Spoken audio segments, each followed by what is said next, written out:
아멘. 할렐루야.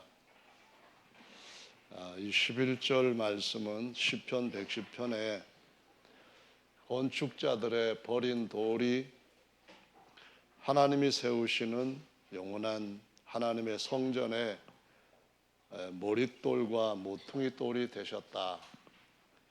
하나님께서 하신 기이한 일이다.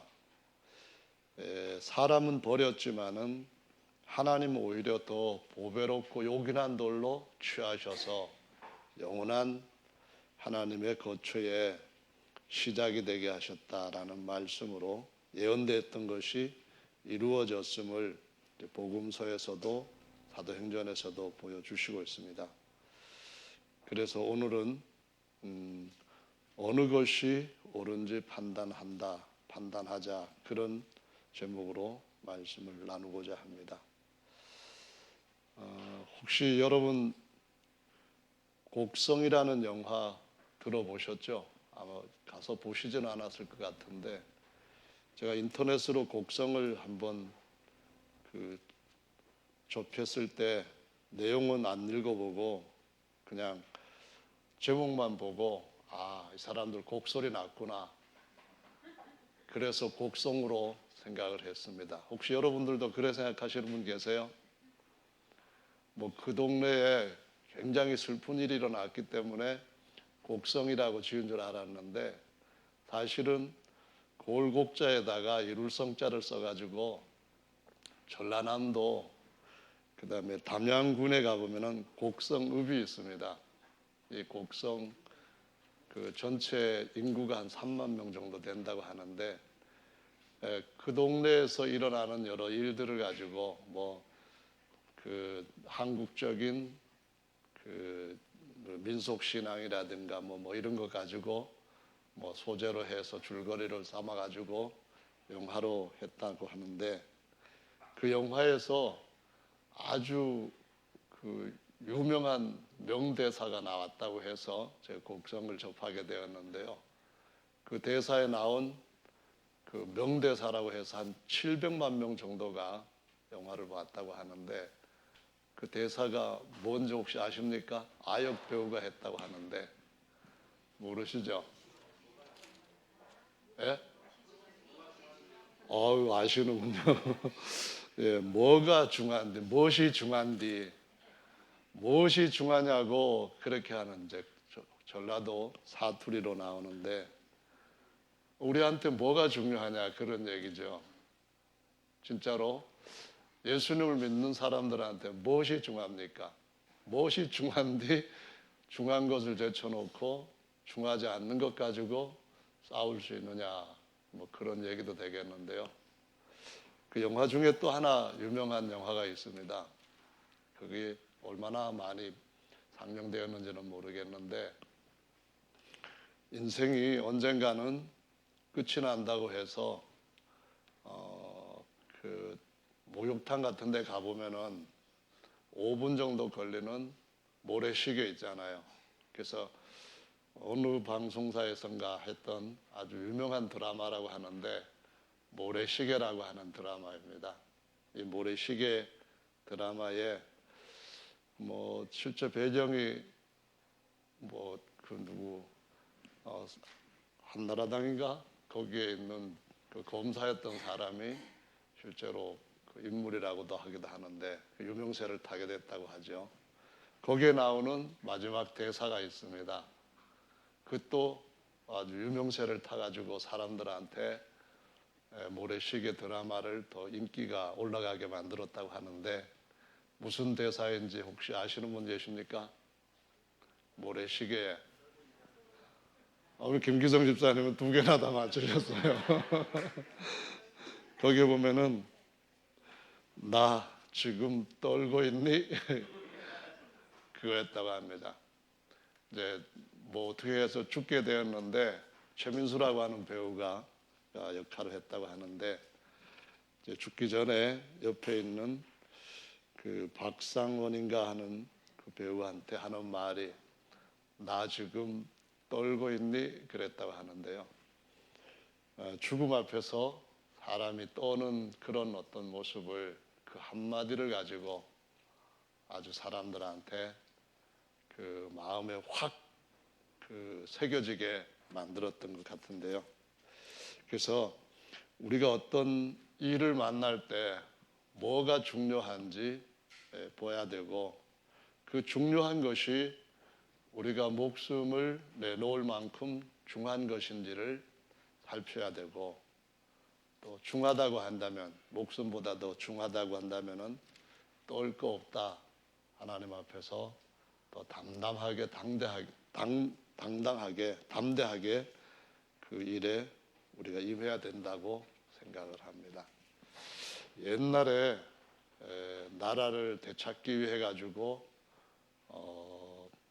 독립운동을 했던 그런 사람들, 예를 들어서 안중근 의사라든가 그 외 김구라든가 김좌진 이런 사람들 보면은 정말 나라를 잃은 서름하고 다시 찾기 위한 그들의 어떤 헌신 같은 것들은 그 영원한 나라를 세워가는 우리한테는 우리 자신의 모습을 부끄럽게 만드는 그런 참 절절함과 뜨거움이 있습니다. 우리도 하나님 나라의 그 귀한 일꾼으로서 주님 앞에서 떨어야 될 것은 떨어야 되지만은 떨지 말아야 될 것은 떨지 않아야 된다고 믿습니다. 떠는이라고 하는 단어를 개역 성경에서 찾아봤어요.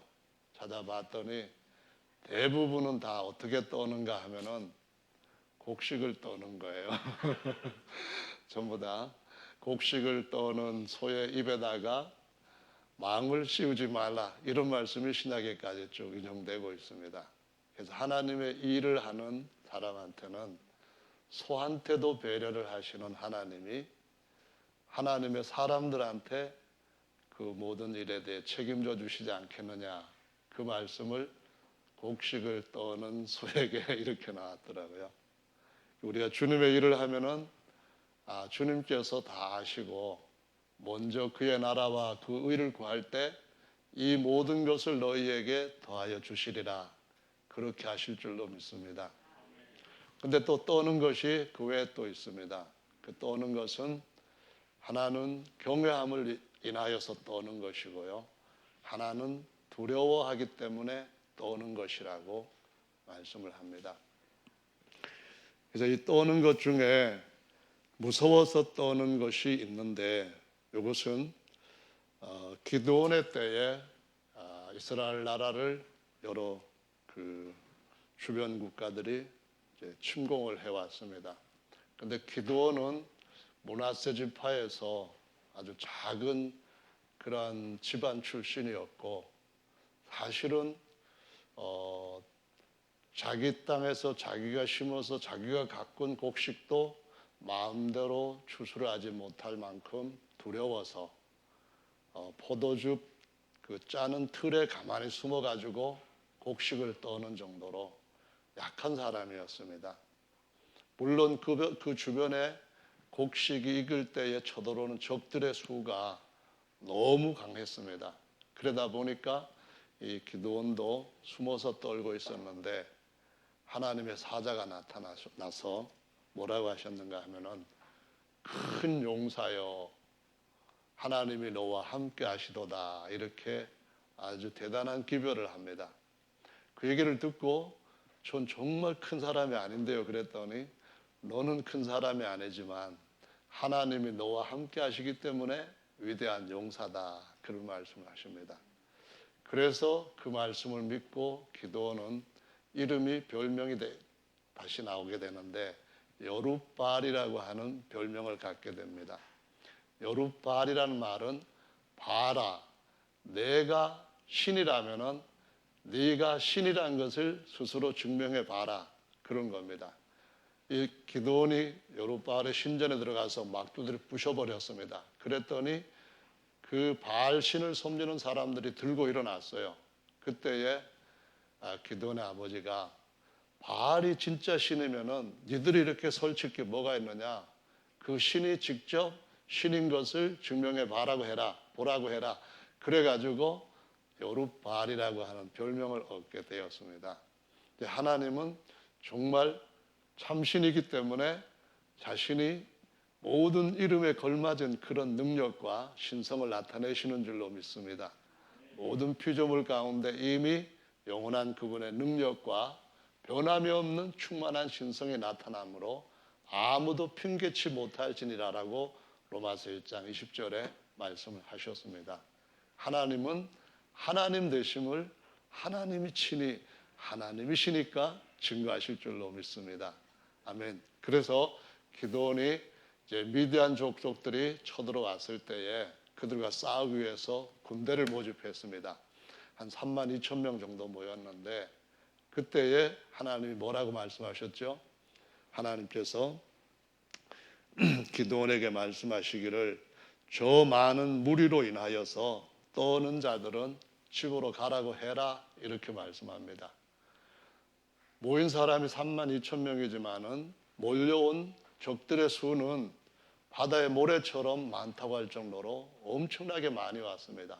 약대들도 엄청나게 많이 왔고 그 약대들의 등에 실려 있고 술에 실려 있는 보급품만 봐도 어마어마했습니다. 그걸 보고 전쟁을 할 만한 용기를 가진 사람들은 모두는 아니었습니다. 그래서 떨고 있을 때에 떠는 사람들은 집으로 가거라. 그래서 이때에 간 사람들이 2만 2천 명이나 가게 되고 겨우 10,000명이 남았답니다. 근데 10,000명도 주님이 많다고 하시면서 시험을 해서 그 미디안 족속과 싸울 만한 그런 준비된 사람을 골라내라고 말씀하시죠. 그래서 전쟁터에서 물가로 가가지고 물을 마시는데 그냥 이렇게 머리를 물에다가 박고 막 그냥 먹는 물을 마시는 사람들 따로 놓고 물을 떠서 이렇게 마시는 사람들을 따로 놓고 했는데 300명이 적들을 바라보면서 무릎을 꿇지 않고 언제든지 적과 싸울 수 있는 그러한 준비된 자세로 물을 먹는 사람들로 구별을 했습니다. 그래서 300명의 기드온 용사가 결국은 미디안의 모든 족속들을 다 물리치고 그들이 가지고 왔던 엄청난 많은 보급품들을 다 그냥 접수를 해서 자기 것들로 전쟁에 쳐들어가서 뺏은 것이 아니라 가져온 것들을 다 회수해드리는 이러한 승리를 얻게 되었는데요. 근데 이 승리 때에 몇 가지 중요한 교훈이 있습니다. 그것은 첫째로는 싸우는 방식이었습니다. 첫째, 그들이 싸웠던 방식은 항아리와 횃불, 나팔 세 가지를 준비했습니다. 그리고 이것을 싸울 때 그들 속에 용기가 있었습니다. 어떤 용기가 있었는가 하면은 하나님이 함께 하시면은 저들은 우리의 밥이다라는 것이었어요. 원래 하나님께서 기드온의 부하 부라도 두려움을 갖고 있을 때에 적진에 들어가 보게 했는데 적진에서 적들이 서로 꿈을 꾸고 해몽을 하는 소리를 듣게 됩니다. 그걸 보니까 밤에 꿈을 꿨는데 기드온 진영에서 보리떡 하나가 막 굴러오더라는 겁니다. 별거 아니잖아요. 보리떡 어린애가 7병이요 5병이요 할 때에 몇 개씩 주머니 넣어갖고 다니는 별거 아닙니다. 근데 그것이 굴러왔는데 별일이 생겨버렸습니다. 미디안 진영이 완전히 전부 다 그 보리떡한테 짓밟혀버리게 된 거예요. 그랬더니 옆에 있는 미디안 군사가 하는 말이 이게 바로 기드온의 칼날이다. 그러면서 기드온이 우리를 전부 다 쓸어버릴 거다 한 거예요. 그들에게서부터 하나님께서 주시는 사인을 받고 용기를 내게 됩니다. 우리가 보리떡이라 할지라도 하나님이 우리와 함께 하시면은 우리는 큰 용사가 된다는 겁니다.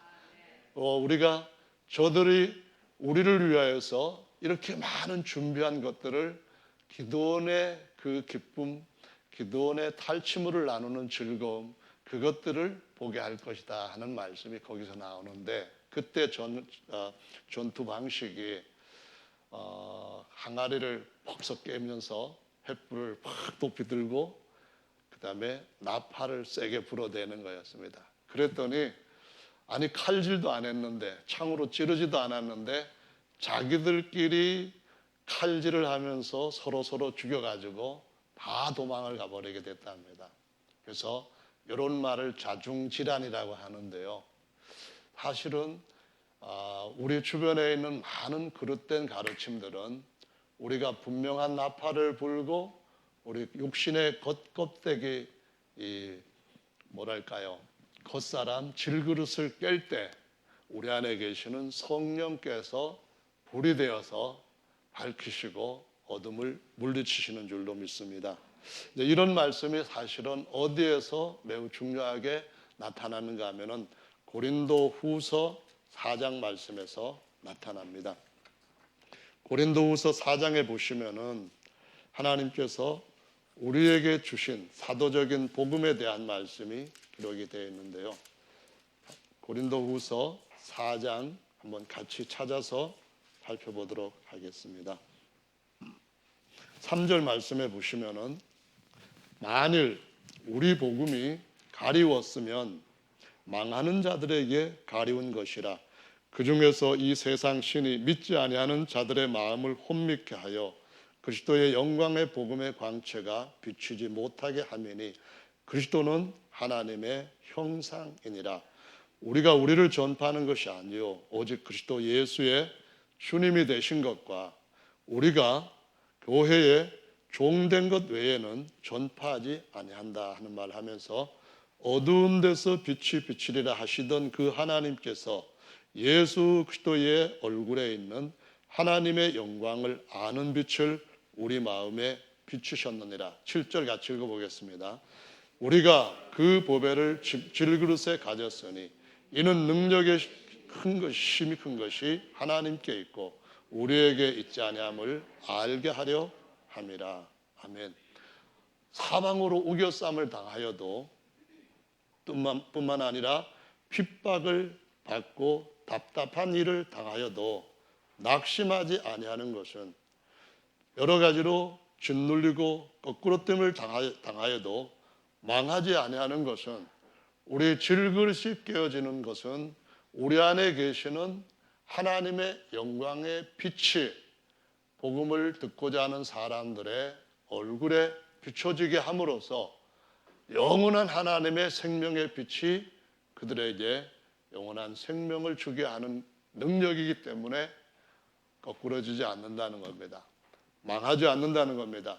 거꾸러졌다 할지라도 오히려 더 든든하게 일어선다는 것을 말씀하시고 있는데요, 이것이 바로 기도원의 전쟁의 방식이라는 걸 아는데, 우리가 두려워하는 것, 우리가 떠는 이유는 우리 자신에 관계해서 우리가 어떻게 될까 하는 우리를 보기 때문에 떠는 것이죠. 우리가 떨지 않는 이유는 우리 안에 계시는 그리스도를 보기 때문에 떨지 않을 수가 있다라는 말씀입니다. 우리 안에 계시는 그분이 더 많은 추수를 우리한테 주실 것이 확실하기 때문에 이것이 굉장히 중요한 문제라는 것입니다. 본절 말씀에 보면 이사야 9장에서 그 말씀을 하시고 있는데요, 이사야 9장의 말씀에서 보시면은 6절은 가장 중요한, 특별히 율신을 믿는 모든 교회가 굉장히 소중하게 믿고 사용하는 칼입니다. 이 칼은 삼일체 그 모든 거짓된 이론들을 싹둑싹둑 잘라낼 수 있을 만큼 능력이 있는 칼입니다. 이 칼이 더 예리해질 수 있는 것은 하나님의 복음이 어떤 것인가 하는 것을 더욱더 완전히 알 때, 이 영광의 복음이 사람들 어두운 부분을 비출 때에, 그때 이 칼은 더욱더 위대한 능력을 나타내고 거짓되거나 혼란스러운 모든 칼들을 자중질환으로 제거시킬 수 있게 된다는 말씀을 하시고 있습니다. 그런데 이 이사야 9장에 나오는 말씀에서 보시면은 어떤 내용이 기록되어 있는가 하면은 2절 말씀에 흑암에 행하던 백성이 큰 빛을 보고 사망의 그늘진 땅에 거하던 자에게 빛이 비추었도다 라고 말씀을 하십니다.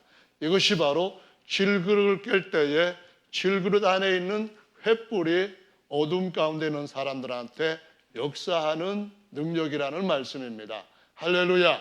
이 질그릇이 어떤 사람인가 하면은 1절에 보시면은 스불론 땅과 납달리 땅으로 멸시를 당하게 하셨더니 해변 길과 요단 저편 이방의 갈릴리를 영화롭게 하셨다라고 말씀합니다.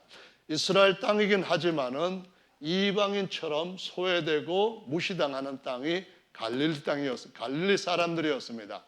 그 사람들은 중심에 있는 사람들로부터 멸시도 당하고 조롱도 받고 무시받고 했지만은 예수께서 머릿돌로서 버림받은 돌이었다고 하시면은 하나님 보실 때는 요긴하고 보배로운 돌로서 취하임을 받았다고 하시면서 그 머릿돌에다가 120명의 베드로 돌들을 갖다 붙일 때 그들 모두가 다 이방 사람처럼 취급을 받던 갈릴리 사람이었다고 말씀하시고 있습니다. 다른 말로 하면은 기드온처럼 므낫세 지파에서 가장 작은 사람으로 아무것도 할 수 없을 만큼 두려움에 떨던 사람들이었다, 그런 말씀입니다. 그러나 하나님이 함께 하신다는 것을 믿을 때에 22,000명의 모든 사람이 떠나갔지만은 300명의 용사들은 그들과 비교가 안 될 만큼 많은 적들을 완벽하게 이기고 기드온의 탈취물을 나누는 즐거움과 떨 때에 갖게 되는 많은 추수하는 즐거움을 누리게 하시는 줄로 믿으시기를 바랍니다. 추수한다는 말은 이제 떤다고 하는 말로 표현되기도 하지만은 원래 원어에서는 밟는다, 그런 뜻입니다. 곡식을 밟을 때에 거기에서 이제 옛날 방식으로 곡물들이 떨어져 나오고 퀴즈를 하게 되는데요. 우리는 믿음을 가지고 여리고성을 밟아 돌았던 것처럼 주님께서 우리에게 그림으로 기록해 주신 우리의 분기지되는 땅을 밟는 대로 주께서 우리에게 탈취물을 나누게 하실 줄로 믿으시기를 바랍니다. 곳곳에서 익어있는 그 많은 추수물들을 추수하는 즐거움을 누리게 하실 줄로 믿으시기를 바랍니다. 정말 떠는 것은 어떤 데 떨어야 되는가 하면은 우리가 약하기 때문에 떨어서는 안 됩니다. 떠는데 두 가지 것이 우리한테 떨어야 될 것으로 성경에 나옵니다. 곡물 떠는 것 말고 또 한 가지 떠는 것이 에스라 말씀에 보시면은 에스라 9장 4절 말씀에 바벨론으로부터 돌아온 이스라엘 백성들이 하나님 앞에서 성전을 세우고 이제는 원래 이전에 잘못됐던 죄악에서부터 돌이키려고 정결케 하는 작업을 시작하는데 제일 먼저 걸린 것이 무엇이었는가 하면은 이스라엘 백성들의 괜찮은 유력자들마다 전부 다 이방 여자들을 불러다가 연혼을 한 것이었습니다. 이방 사람들과 같이 연결을 해가지고 이방 여인에게서부터 자식을 낳는데 그 일에 제사장들까지 가담하게 되었던 것을 볼 수가 있습니다. 에스라 9장 말씀을 보시기 바랍니다. 723, 4쪽 정도가 되는데요. 거기에 말씀해 보시면은 그들의 딸을 취하여 아내와 며느리를 삼아 거룩한 자손으로 이방 족속과 서로 섞이게 하는데 방백들과 두목들이 이 죄에 더욱 으뜸이 되었다 하는지라. 내가 이 일을 듣고 속옷과 겉옷을 찢고 머리털과 수염을 뜯으며 기가 막혀 앉으니 이에 이스라엘 하나님의 말씀을 인하여 떠는 자가 사로잡혔던 자의 죄를 인하여 다 내게로 모여오더라. 내가 저녁 제사 드릴 때까지 기가 막혀 앉았더니 저녁 제사를 드릴 때 내가 근심 중에 일어나서 속옷과 겉옷을 찢은 대로 무릎을 꿇고 나의 하나님 야훼를 향하여 손을 들고 말하기를 나의 하나님이여 내가 부끄러워 낯이 뜨뜻하여 감히 나의 하나님을 향하여 얼굴을 들지 못하오니 이는 우리 죄악이 많아 정수리에 넘치고 우리 허물이 커서 하늘에 미침이니다 라는 말씀을 합니다. 이 말씀이 무슨 말씀입니까? 스룹바벨이란 말은 바벨론에서부터 나온 자들, 그런 의미입니다. 하나님이 성전을 세울 때에 처음에 솔로몬의 영광스러운 성전보다도 스룹바벨의 성전이 더 영광스러울 것이라고 학계에서 말씀을 하십니다. 바벨론이라고 하는 것은 교회가 300년 전부터 거짓 가르침 속에 빠져들고 다른 예수와 다른 성령, 다른 복음을 믿기 시작하다가 이제 20세기에 들어와서 유일하신 참 하나님과 사도들이 전했던 물과 성령으로 거듭나는 복음을 받게 되었을 때에 이때 다시 바벨론에서부터 나와서 성전을 새로 세웠던 스룹바벨의 성전이 세워짐과 같고 이 복음은 전 세계에 퍼져서 처음의 영광보다도 더 찬란한 더 큰 영광이 우리의 시대에 나타나고 있다고 하는 사실을 보여주고 있습니다. 그런데 그 바벨론에서부터 잘못된 신론과 잘못된 복음에서부터 나온 자들의 여전히 세상과 하나가 되고 여전히 바벨론의 딸들과 하나가 되는 교제 가운데 들어갈 때에 하나님께서 보실 때 하나님의 정결한 자손들이 왜 이렇게 되느냐는 그 통문을 에스라 선지자와 느헤미야 그런 지도자들과 모든 경건한 사람들 곧 하나님의 말씀을 인하여 두려워 떠는 자들에게 임하였다고 가르치시고 있습니다. 성도 여러분, 우리가 하나님 앞에 어떤 정결한 신부가 되어야 되는지를 주께서 오실 때가 가까운 이 마지막 때에 졸고 있는 처녀가 아니라 살아서 주님을 뜨겁게 사랑하는 정결한 신부가 되어야 될 줄로 믿으시기를 바랍니다. 하나님 말씀 앞에 떠는 자가 하나님께서 함께 하시는 강한 자임을 믿으시기 바랍니다. 이 말씀이 떤다고 할 때에 특별히 이사야 말씀 가운데서 보면은 이사야 66장 말씀에서 우리에게 굉장히 중요한 교훈을 주고 있습니다. 이사야 66장은 맨 마지막 장인데요. 성경책이 66권이기 때문에 66장 하니까 또한 어떤 의미를 더하고 있다고 생각이 됩니다. 66장 1절 말씀을 보시기 바랍니다. 야훼께서 이같이 말씀하시되 하늘은 나의 보좌요 땅은 나의 발등상이니 너희가 나를 위하여 무슨 집을 지을꼬 나의 안식할 처소가 어디랴. 여러분, 하나님께서 사도행전 4장 말씀에서 하나님이 세우시고자 하시는 그러한 집에 대한 말씀을 하셨습니다. 하나님이 영원히 세우실 수 있는 영원히 무너지지 않는 참 성전에 대해서 말씀을 하셨습니다. 그 말씀을 하실 때에 하나님의 독생자를 그 성전에 머릿돌로 놓기로 하셨습니다. 그런데 하나님의 그 계획을 받들어 건축하는 사람들로서 기다렸던 그 모든 제사장들과 서기관들이 벌떡 일어나 두 손으로 그분을 영접해야 되는데도 불구하고 그들이 앞장서서 예수들을 다른 데도 아닌 십자가에서 가장 뜨거운 저주로 그를 살해했습니다. 그것을 베드로와 다른 사도들이 너희가 십자가에 못 박은 이 예수를 하나님께서 주와 그리스도가 되게 하셨는 줄로 정령할지라고 말씀을 하시면서 예수님이야말로 하나님 아버지심과 예수님이야말로 그 성전의 머릿돌이심을 증거했습니다. 대제사장들은 여전히 하나님의 교회가 세워져 가고 있는데도 불구하고 하나님의 말씀을 그 이름으로 말미암아 선포되는 진리의 복음을 가르치지 못하도록 엉금하며 두드려 패며 공회에서 그들의 유대교 집단에서 쫓아내는 일을 했던 것을 볼 수가 있습니다. 사도들이 말합니다. 당신들의 말을 듣는 것과 하나님의 말씀을 듣는 것 중에 어느 것이 옳은지 판단하라. 우리는 보고 들은 것을 말하지 않을 수 없노라. 여러분, 우리 가운데 비춰주신 하나님의 영광의 복음을 아는 빛을 비추어 주셨는데 누가 이 말씀을 말하지 못하도록 막을 수가 있겠습니까? 하나님 앞에서 그분의 말씀을 듣는 것과 사람들의 말을 듣는 것 중에 어느 것을 선택해야 되는지를 판단하라고 하는 그때의 판단이 오늘날 우리에게도 동시에 앞으로도 계속해서 주님 오실 때까지 하나님의 성전을 완성할 때까지 이어져야 되는 줄로 믿으시지 않습니까? 주님 말씀하십니다. 주님이 영원히 쉬실 수 있는 성전은 그거 하나입니다.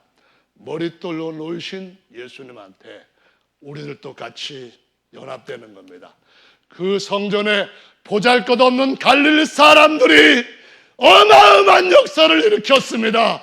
이 마지막 때에도 바로 그 기도원이 했던 말과 같이 에브라임의 만물 포도보다도, 아니 에브라임이 아니라 므낫세의 아비에셀의 만물 포도보다도 에브라임의 끝물 포도가 훨씬 더 추수량이 많지 않느냐, 그런 말씀처럼 처음에 이른 비의 기적과 함께 다시 한번 주님 오시기 전에 늦은 비의 위대한 기적이 이 땅에 바로 연약한 주의 백성들, 하나님의 말씀 앞에 두려워 떠는 자들 통하여 일어나게 될 줄로 믿으시기 바랍니다. 이어지는 말씀을 계속 보시겠습니다. 나 야훼가 말하노라. 나의 손이 모든 것을 지어서 다 이루었느니라. 물은 마음이 가난하고 심령에 통회하며 나의 말을 인하여 떠는 자, 그 사람을 내가 권고하려니와. 하나님의 말씀을 인하여 떠는 사람이 하나님의 방문을 받습니다. 하나님의 힘을 얻습니다. 하나님과 함께 일할 수 있는 줄로 믿으시 바랍니다.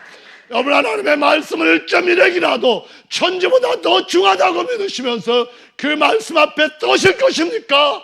아니면은 수많은 군중들, 대적으로 여겨지는 그들로 인하여서 세상의 이것저것 여러 가지 위대하게 보이는 그런 것들로 인하여서 떨 것입니까? 속된 말로 쫄지 마십시다. 속된 말로 떨지 맙시다. 우리에게 그분이 계시고 우리 안에 있는 능력은 마치 복파물, 그 다이너마이트 안에 있는, 껍데기 안에 있는 그 중한 것이, 그 강한 것이 우리 안에 그 어떤 것도 꿰뚫을 수 있을 만큼 강한 것으로 항상 함께하도록 이 길을 저와 여러분들이 걷게 되시기를 예수님의 이름으로 축원합니다. 3절 말씀을 봅니다. 66장 3절, 소를 잡아 드리는 것은 살인함과 다름이 없고 어린 양으로 제사 드리는 것은 계목을 꺾음과 다름이 없으며 드리는 예물은 대주의 피와 다름이 없고 분향하는 것은 우상을 찬송함과 다름이 없이 하는 그들은 자기의 길을 택하여 그들의 마음은 가증한 것을 기뻐한즉. 보십시오. 하나님 앞에서 소를 잡아 드린다 할지라도 형제를 미워하는 것은 살인죄와 같다고 말씀을 하십니다. 보십시오. 하나님께서 어린 양으로 제사를 드린다고 하지만은 오히려 개의 목을 꺾는 것과 다를 바 없는 그런 일을, 그 일을 하나님의 집에서도 할 수 있다고 말씀하십니다. 보십시오. 그들이 개의 목을 꺾음과 다름없으며 그들이 드리는 예물, 그들이 드리는 제사가 우상을 찬송하는 것과 다를 바 없다고 말씀합니다. 교회 안에 우상이 있습니다. 교회 안에 자기 자신 하나님보다 더 위대한 우상들이 있습니다. 우리가 교회 안에서 뭔가 권위를 얻는다고 한다면 그거는 주님의 교회를 섬기라고 주시는 종의 신분이요, 종의 간직이 아니라 허리띠인 줄로 믿으셔야만 됩니다. 주님을 섬기는 그것 외에, 예수께서 주님 되신 것 그것 외에 우리가 전할 수 있는 다른 것은 없습니다. 그 만유의 주님도 자신의 생명을 십자가에서 주시기까지 우리에게 종로로 타서 섬겨주셨는데, 사람이 스스로 하나님의 교회에서 주인 행세를 하는 것은 스스로를 우상으로 세우는 것이라고 말씀하고 있습니다. 어떻게 우상과 성전이 공존할 수 있겠느냐는 말씀을 바로 고린도후서 6장에서 말씀하고 있습니다. 저들은 우상이요 우리는 성전이라고 말씀하시고 있는 것입니다. 그러므로 형제 자매 여러분, 하나님의 말씀 앞에 떨 줄 알아야만 됩니다. 겸손하다면 하나님의 말씀에 1.1핵도 가타부터 토달지 말고 있는 그대로 따를 수 있는 주님 앞에 정직함과 교만함을 버린 겸손함이 있어야 되는 줄로 믿으시기를 바랍니다. 4절 말씀입니다. 나도 유혹을 그들에게 택하여 주며 그 모든 그 무서워하는 것을 그들에게 임하게 하리니 이는 내가 불러도 대답하는 자가 없으며 내가 말하여도 그들이 청종치 않고 오직 나의 목전에 악을 행하며 나의 기뻐하지 아니하는 것을 택하였음이니라 하시니라. 5절 다시 한번 읽어봅시다. 이사야 66장 5절입니다. 시작. 야훼의 말씀을 인하여 떠는 자들아 그 말씀을 들을지어다. 이르시되 너희 형제가 너희를 미워하며 내 이름을 인하여 너희를 쫓아내며 이르기를 야훼께서는 영광을 나타내사 너희 기쁨을 우리에게 보이시기를 원하노라 하였으나 그들은 수치를 당하리라 하셨느니라. 여러분, 이 말씀에서 번역한 것이 상당히 어떤 부분은 충분한 이해를 주지 못할 만큼 애매하게 번역이 되었습니다. 다시 말하면은 너희를 쫓아내며 이르기를 야훼께서는 영광을 나타내사 너희 기쁨을 우리에게 보이시기를 원하노라 하였으나 그렇게 말하는 자들은 수치를 당하리라 하셨느니라 했는데요, 이게 어떤 말인가 하면은 다른 번역을 보시면은 정확하게 이해할 수 있도록 번역이 되어 있습니다. 우리말 성경의 번역을 보면은 이렇게 되어 있습니다. 야훼의 말씀을 들으라. 너희는 그분의 말씀에 떨고 있구나. 너희를 미워하는 너희 형제는 내 이름을 부른다는 이유로 너희를 따돌리면서 어디 한번 야훼께서 영광을 드러내셔서 너희가 기뻐하는 모습을 좀 보자꾸나 하고 비꼬아 말하지만 그들이 도리어 부끄러움을 당할 것이다. 현대인의 성경입니다.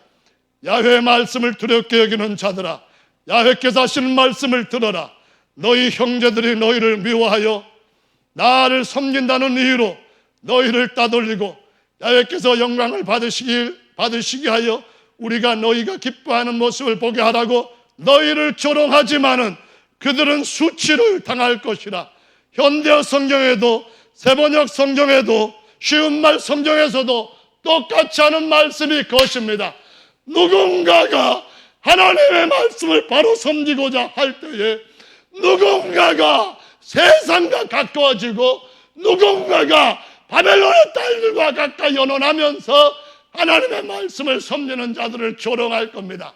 니들이 그래 하나님의 말씀을 그대로 따르겠다고 한다면, 말씀대로 지금도 믿어야 된다 한다면 그래 어디 잘해봐라. 하나님이 너희들을 통하여 영광을 나타내신 걸 우리를 한번 보게 해봐라. 이렇게 조롱하고 이렇게 무시하고 이렇게 비판하고 이렇게 비난한다 할지만은 주님이 그들을 부끄럽게 수치를 당하게 하실 것이라고 말씀하시고 있습니다. 성도 여러분, 하나님 말씀 앞에서 떠는 자가 하나님의 종인 줄로 믿으시기 바랍니다. 말씀을 바꿀 수 있는 사람은 아무도 없습니다. 인간 중에 교회 장시자나 아니면 모든 교회 총 집합체나 아니면 사람들이 세우는 어떤 단체도 하나님의 말씀을 바꿀 수 있는 어떤 권세나 능력도 없습니다. 심지어 하나님 자신도 그분의 선포한 말씀을 바꾸시지 않으시며 바꾸실 수 없는 분이신 줄로 믿으시기를 바랍니다. 옛날 저기 이스라엘이 포로로 잡혀가 있었던 다니엘 시대에, 메데 페르사가 있던 그 시대에 그 왕들은 하나의 왕의 어명으로 찍힌, 왕의 도장으로 찍힌 어떤 조서를 반포하고 난 뒤에 자기 자신도 그 자신의 권위 때문에 바꿀 수가 없었습니다. 하나님은 그분의 말씀에 더 완전하게 어떤 말씀도 바꾸시지 않는 분이심을 믿으시기 바랍니다. 변혁하지 않는 하나님이시라고 말라기 말씀에서 마지막 도장을 찍고 있습니다. 성도 여러분, 하나님 말씀 앞에서 떠오는 일이 우리에게 힘인 줄로 믿으시기 바랍니다. 오히려 우리의 약함이 하나님 앞에서 하나님이 하나님 되심을 증거할 수 있는 주님의 사용하시는 방법인 줄로 믿으시길 바랍니다. 근데 여러분, 여기 계시는 모든 분들이 기드온과 같은, 기드온의 용사 300명과 같은 너무나도 이 마지막 시대에 하나님 앞에 중요한 하나님의 용사들입니다. 하나님이 여러분 가운데 계시면서 저도 할 수 없었던 일, 그 누구도 이전에 할 수 없었던 일들을 누군가 하나님의 말씀 앞에 떠오는 사람, 누군가 하나님과 동행할 줄 아는 사람, 누군가 하나님 앞에 자신을 깨뜨릴 줄 아는 사람을 통하여서 일하실 줄로 믿으시기를 바랍니다. 주님은 주님 되심을 증거하실 겁니다. 여룻발 봐라, 네가 하나님이라면은 네가 하나님됨을 증명해라. 우리는 어떤 자입니까? 바로 여룹 예수입니다. 예수님과 싸우는 자들이 아니라 예수님이 하나님 되심을, 예수님이 우리의 구원자 되심을, 예수님이 그 이름 위에 그분의 약속의 말씀을 반드시 성취하신다는 분이심을 내가 행하리니 누가 막으려라고 말씀하시고 선포하시고 일하시는 그분이심을 증명하는 작은 증인들인 줄로 믿습니다. 할렐루야. 주님은 이 마지막 시대에 주님의 일을 하실 것입니다. 때로는 우리가 어느 기간 동안 하나님과 동행해 오면서 물질적으로 영적으로 복을 받고 누립니다. 어느 때부턴가는 우리 스스로가 하나님이 필요가 없다고 하는 그릇된 생각에 빠질 수가 있습니다. 그래서 라오디게아 교회와 같이 주님은 밖에다가 그냥 들어오시지 못하도록 내쳐놓고 교회 주인인 양 사람들이 없어질 것들, 아무것도 가치가 되지 않는 것들을 가지고 부족함이 없는 부유한 자라고 착각에 빠질 수가 있습니다. 그러한 교회에게 주님이 말씀하십니다.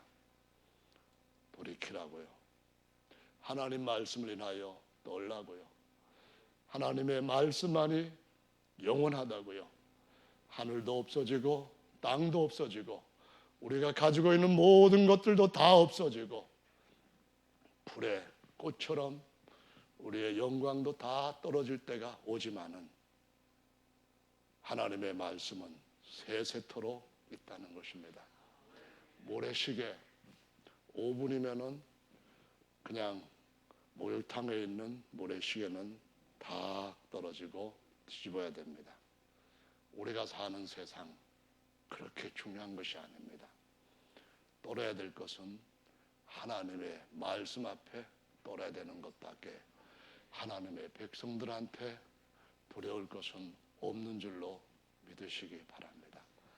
사망이나 환난이나 핍박이나 기근이나 적시나 위험이나 칼이라 할지라도 그리스도 예수 안에서 우리를 끊을 수 있는 것은 아무것도 없기 때문에 예수님 안에서 끊어질 수 있는 스스로의 말씀에서부터 벗어나는 일들을 우리 스스로 조심하며 지켜야 될 줄로 믿으시기 바랍니다. 한번 국가 대 국가의 전쟁이 일어날 경우 전쟁 전에 누가 이길 것인가 다 계산을 한다고 성경에도 나옵니다. 대체로 공격하는 그러한 공격 국가는 수비하는 국가보다도 2배, 3배 정도의 전력이 더 강해야만 수비하는 데를 무너뜨리고 그 땅을 점령할 수가 있습니다. 그런데 아무리 생각해도 이스라엘 백성들과 싸워서 이길 수 없다는 것을 아는 사람이 발락이라고 하는 왕이었습니다. 이 발락은 다른 나라에 많은 재물을 주고 많은 곡물을 주면서 증원군, 나는 같이 연합군으로 이스라엘과 싸울 수 있겠다 하는 그런 생각도 아예 포기했습니다. 거기에서 그가 선택했던 절대절명의 전략은 한 선지자를 데려다가 이스라엘을 저주하는 거였습니다. 바로 그 사람이 발람이라고 하는 그 노래 아들, 하나님을 엎드려서도 이상을 보고 항상 말씀을 듣고 그가 뱉은 말씀이면은 그가 하나님의 이름으로 선포한 말이면은 무엇이든지 땅에 떨어지지 않고 다 이루어질 정도로 대단한 선지자였던 발람을 부르게 됩니다. 그런데 발람이 그렇게 위대한 하나님의 선지자였다가 결국은 세상적인 유혹에 빠져가지고 당나귀보다도 못한 종말을 고하게 됩니다. 당나귀는 입을 열어서 이 미친 선지자를 책망했다고 유다 선지자가 얘기를 합니다. 당나귀가 사람의 입으로 당신은 하나님의 말씀을 대언해서 하나님의 이름으로 선포한 그 말씀들이 다 이루어져서 모압 왕도 당신의 입술의 권세를 알고 당신한테 줄 수 있는 그 많은 것들을 다른 나라에다가 바쳤더라면 그들이 와서 싸움을 했을 텐데 그것보다도 당신을 더 큰 능력으로 생각하고 불렀는데 그래 그것 가지고 하나님 말씀 대언하지 못하고 오히려 이스라엘 백성들을 저주해? 그게 말이나 되느냐고 이 당나귀가 선지자의 그 미친 짓을 경고했다고 말씀합니다. 오늘날도 마찬가지로 우리는 하나님 앞에서 처음에 받은 말씀을 끝까지 변함없이 주님이 우리를 부르시는 그날까지 이대로 제가 말씀을 맡고 있습니다. 제가 주님 앞에서 말씀을 맡은 자로 그대로 다 맡아가지고 버린 거 없이 다 가져왔습니다. 그렇게 주님 앞에 세워지기를 원하시는 줄로 믿습니다. 생각해 보십시오. 누가 하나님의 백성, 하나님의 교회를 저주할 자가 있습니까? 아무리 입에 권세가 있는 자라 할지라도 하나님께서 복 주신 자들을 저주할 수 있는 자는 아무도 없습니다. 오직 우리가 하나님의 말씀에서부터 벗어나서 우상의 재물, 거짓된 가르침 가운데 떨어질 때에 스스로 저주를 자취하게 되는 것이고 그 앞에 거짓 선지자라고 하는 발람이 있다는 것을 계시록에서 보가목 교회가 보여주고 있습니다. 그러므로 성도 여러분, 끝까지 말씀을 맡은 자로서 하나 둘 새가 훔쳐가지 못하도록 지키시기를 바랍니다. 끝까지 변함없는 진리를 지키시기를 바랍니다. 북쪽과 남쪽 이스라엘 나라가 나누어졌습니다. 그때에 이 북쪽에 처음 왕이 되었던 여로보암이 정말 어리석게 짝이 없는 짓을 했습니다. 저 위에 단에다 황금송아지 세우고 밑에 베델에다가 황금송아지 세우고 사람이 아무나 뇌물을 갖고 오면은 제사장 시키면서 성전이 아닌 산당을 쫙 세우고 이 레위 지파 아론의 후손이 아닌 보통 사람으로 제사장 세우고 엉터리 신앙을 이스라엘 북쪽 나라 전역에다가 퍼지게 했습니다. 초기에 하나님의 유다에서부터 선지자를 보냈습니다. 보내실 때 하시는 말씀이 너 여로보암한테 가가지고 경고해라. 돌아올 때에 갔던 길로 돌아오지 말아라. 거기 가서 먹지도 말고 마시지도 말아라. 반드시 다른 길로 내 살던 곳으로 돌아오라 했습니다. 그가 갔습니다. 왕이 어떤 회유를 할 때에 다 거절을 했습니다.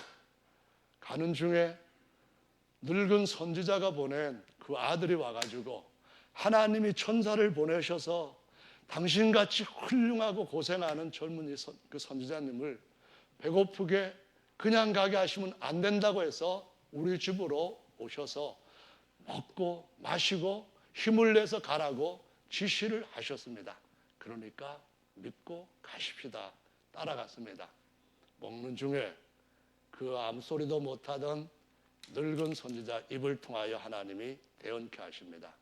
내가 먹지도 말고 마시지도 말고 왔던 길로 돌아오지도 말라고 했던 내 말을 어기고 여기에서 먹고 마셨으니 내가 내 열조의 묘실에 들어가지 못하고 객사할 것이다. 우리가 열조의 묘실에 들어간다는 것은 믿음의 선진들과 같이 부활에 참여할 그곳에 들어간다는 것입니다. 가슴에 충격을 받고 나오는 길에 사자가 선지자를 덮쳤습니다. 목을 물었을지도 모르고 품을 끊었습니다. 사람들이 지나가면서 보는데 시체가 된 선지자가 있고 나귀가 그 옆에 있고 사자도 그 옆에 있습니다. 사자가 나귀를 잡아먹지도 않았고 사자가 이 사람의 시체를 뜯어먹지도 않았습니다. 보여주신 교훈은 말씀을 버린 선지자는 하나님 보시기에 나귀보다도 못하다고 하는 교훈이었습니다. 성도 여러분, 우리는 하나님의 기름 부음을 받은 구약에 있는 어떤 큰 자보다도 더 큰 자라고 주께서 친히 증거해 주신 하나님의 아들들입니다. 하나님의 아들들이 그 한 분 하나님과 하나님의 아들 되는 진리와 하나님의 성전 되는 진리와 하나님의 제사장 되는 이 진리를 버리면은 나귀보다도 더 못하게 하시고 선진들이 부활에 참여하는 그 열조의 무덤에 함께 매장되지 못하게 될 줄로 믿으시기 바랍니다. 끝까지 말씀을 따라서 저 여러분들이 격려하며 세워주며 끌어주고 밀어주면서 가야 될 줄로 믿습니다. 왜냐하면 주님 곧 오실 겁니다. 오신다는 말씀 앞에 계시록 22장 18절 19절에 더하지 말라 빼지도 말라라고 말씀합니다. 그가 창세전에 계셨다면 계신 겁니다. 모든 만물들이 다 그를 위하여 지음받았고 그로 인하여 그분 때문에 지어졌다고 한다면 그냥 그대로 말씀 있는 대로 믿어야 됩니다. 그렇지 않고 거기다가 사람의 말을 더하는 것은 하나님께서 원하시는 뜻이 전혀 아니라는 것을 알아야 됩니다. 무엇이 중요합니까? 우리가 무엇 앞에 떨어야 됩니까?